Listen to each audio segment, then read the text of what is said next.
تعال نشوف ايه الهدايا اللي جات لنا في شنطه ام اس اي. انا طبعا في البدايه بشكر ام اس اي جدا على الهديه دي. اول حاجه عندنا هو الريفليكتور ده بتاع كبير قوي.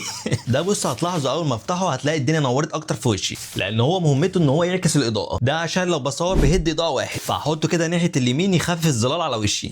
وعندنا هنا كمان الديفيوزر او مشتت الاضاءه، ده بتركبها على اي لمبه اضاءتها حاده وبيخفف الاضاءه وينعمها. وعندنا بعد كده النوت بوك دي، هي بصراحه شكلها جميل جدا جدا، فانا عن نفسي مش هكتب فيها حاجه احتفظ بيها كتذكار، وهي على فكره من بره خامتها جلد. وعندنا بعد كده دليل الاستخدام ده اللي نزل فيه كل منتجات ام اس اي في 2024. ده مش هيفيدك انت كمستخدم لكن هيفيدني انا كصانع محتوى ان اذاكر كل الحاجات دي. وعندنا بعد كده اخر حاجه الاستيكر ده، فتقدر تلزقه على لاب او بي سي او اي حاجه. وعندنا الازازه دي اللي كله اتريق عليها وقال بتزود فريمات، هي في الحقيقه مش جايه مع الشنطه لكن انا خدتها من ايفنت ام اس اي، وكان جاي مع الشنطه ازازه ام اس اي ولكن صاحبي عجبته فخدها. شايفك اللي بتقول لي بتمنى تكون صاحبي، وان شاء الله ام اس اي توزع علينا كروت شاشه.